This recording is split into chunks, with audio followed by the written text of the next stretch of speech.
Salam əziz şagirdlər və valideynlər, hər birinizi xoş gördük kanalımda. Bugün yenə 5-ci sinif Azərbaycan dilindən Körpü nəşriyyatının kitabındakı tapşırıqlar sizinlə birlikdə həll etməyə davam edəcəyik. Artıq səhifə 48-dəyik. Bu səhifədə dinləmə mətni var. Yol yoldaşı kodu skan edərək siz də mətni dinləyin. Ondan sonra isə sualları cavablandıracaq. Deyir ki, fikirləri doğru və ya yanlış olaraq işarələyin. Abdullah və Cavan əvvəlcə çay kənarında nahar edib qaya dibində gecələdilər. Bu doğru fikirdir. Onlar səhər çağı sağollaşıb ayrıldılar. Xeyr, orada deyir ki, günorta vaxtı onların yolları ayrıldı. Ona görə günorta vaxtı sağollaşdılar. Yanlış. Yol azuqəsini birlikdə hazırlamışlar. Xeyr, Abdullah özü hazırlamışdı. Cavan oğlan Abdullaha təşəkkür edə bilmədi. Xeyr, təşəkkür etdi. Onlar birlikdə 3 dəfə süfrədə yemək yedilər. Xeyr, diqqətlə dinləyəndə görürük ki, orada 2 dəfə yemək yedikləri deyilir. Bu da yanlış. Mətndə hansı suala cavab yoxdur? Onlar günün hansı vaxtı səfərə çıxdılar? Bunun cavabı var. Səhər tezdən yola çıxmışdılar. Alim oğlandan ayrılanda yol azuqəsini niyə ona vermədim? Belə bir fikir yox idi mətndə.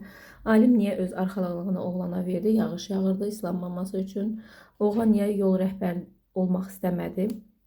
Alimə hörmətindən dolayı. Alim öz davranışı ilə oğlana nə demək istədi? Demək istəyirdi ki, sən də nə vaxtsa rəhbər olduğun zaman məsuliyyətini daşıdığın insanlara mənim kimi davran. Abdullahın və Cavanın xarakterindəki xüsusiyyətləri əsaslandırın. Abdullah yükü Cavana vermirdi. Çünki o Cavana rəhbərin davranışlarını öyrətmək istəyirdi.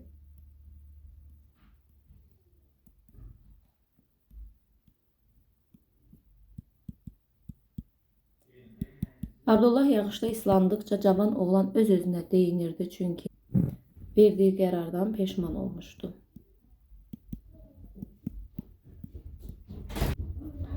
Sonra deyir, mətnin qəhrəmanına münasibətinizi yazın. Onun yerinə olsaydınız siz nə edərdiniz?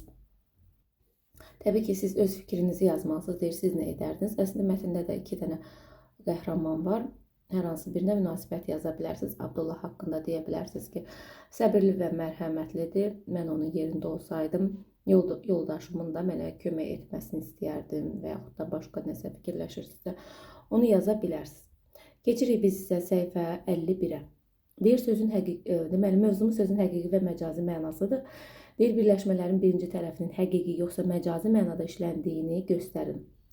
Saf qızıl, saf insana xüsusiyyətdir, təmiz mənasındadır. Ona görə bu məcazi mənadadır. Geniş ürək, geniş yəni burada yaxşı mənasındadır ürəyinin. İnsanın yaxşı olduğunu bildirmək üçün geniş ürəyi var deyilir, amma geniş ölçü bildirir. Bu demək deyil ki, həqiqətən də ürək genişdir. Ona görə bu da məcazi mənadadır. Qatı duman ola bilər, qatı duman. Qızıl payız isə olmur, məcazidir. Təmiz niyyət, təmizlik məkana aiddir, hər hansı ev təmiz ola bilər, paltar təmiz ola bilər, amma niyyət təmiz yox, uyğun deyil, məcazidir. Qara xəbər, xəbərin rəngi olmur, bu da məcazidir. Duzlu yemək isə ola bilər. Məcazi mənalı söz işlənmiş cümlələri seçin. Uşaqlarla meşəyə gedib soyuq bulaqdan su içdik. Burada yoxdur heç bir məcazi mənalı söz. Soyuq münasibətdən yorulmuşam. Soyuq münasibət məcazi mənada işlənib. Anam acı bibərləri bankaya yığıb turşu bağladı. Burada yoxdur. Bibər acı ola bilər. Amma acı sözləri qəlbimi yaraladı. Söz acı ola bilməz. Qızıl payız yurdumuza qədəm qoydum. Payız qızıldan ola bilməz. Ana övladları üçün qızıl bilərziklərini satdı. Bilərzik qızıldan ola bilər. Cümlələrdən birində məcazi mənalı feil işlənib. Sinif nümayəndəsi müəllimə hesabat verdi. Acı xəbər hamımızı sarsıtdı. Adam belə daş ürəkli olmaz. Gözətçi bütün gecəni yatmamışdım. Mən dostlarıma kömək etdim. Burada feillərə baxırıq ancaq. Və burada sarsıtdı məcazi mənadadır. Yəni bizi üzdü mənasındadır. B variantı səhvdir. Verilmiş şəkillərin məcazi mənasına aid söz yazın. Bu üç bildim ki, nə dişdir. Darağın dişi məcazi mənada olacaq. İkinci şəkil burundur. Ayaqqabının burnu olur, yəni məcazi mənada. Göz, bulağın gözü olur, məcazi mənada.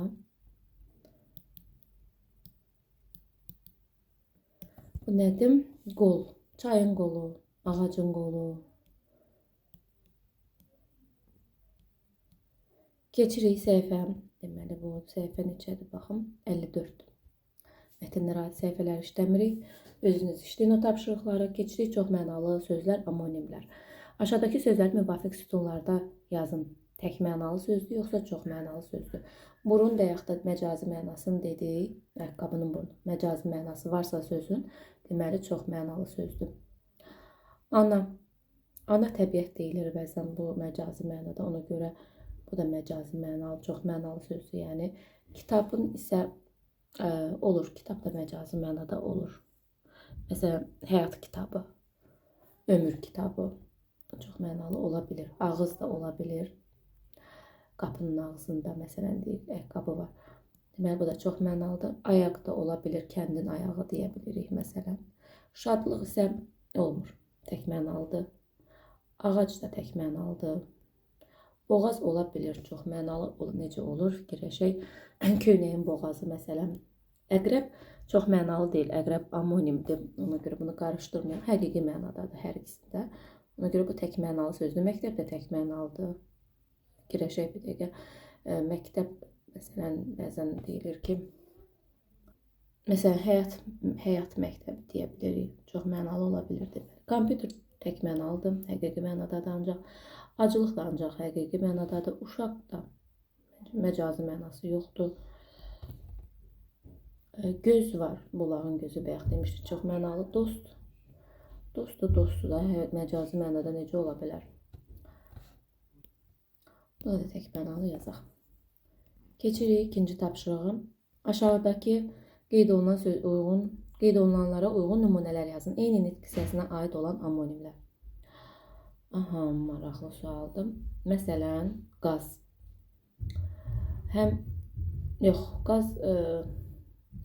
Qaz iki dənə mənasında isim olur, bir dənə mənasında feil olur. Yəni eyni nitq hissəsinə aid ola bilir əslində, amma bir dənə mənasında feil olur deyə bunu yazmayaq. Amma şam hər üç mənasında isimdir.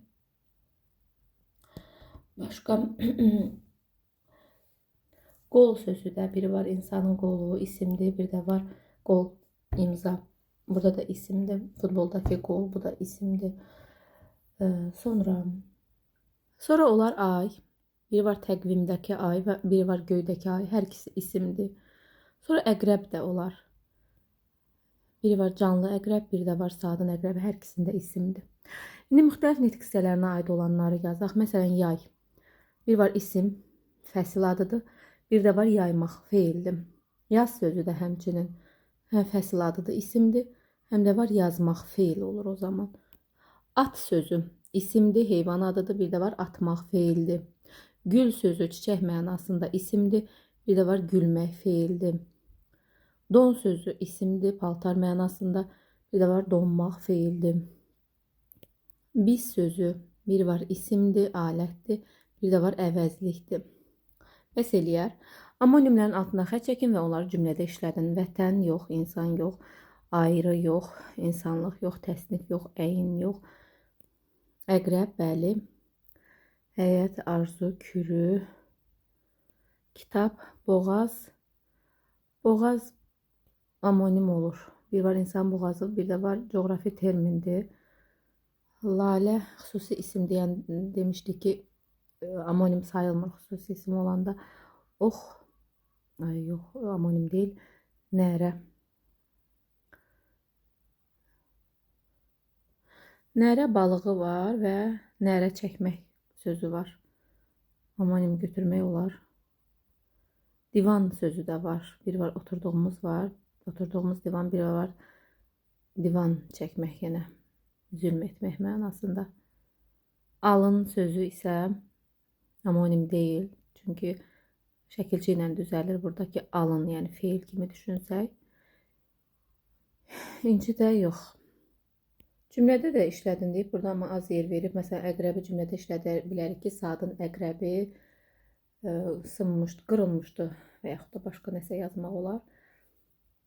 Həyətdə zəhərli əqrəb gördüm.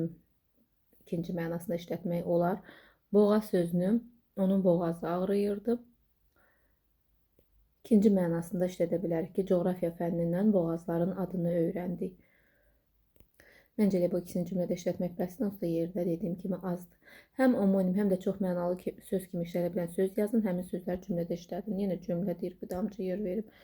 Həm omonim, həm çox mənalı olan sözlər deməli qoldur. Dedik ki, omonim olur, insanın qolu. Bir də var qol çəkmək. Həmçin məcazi mənada da ağacın qolu. Ona görə çox mənalı olur.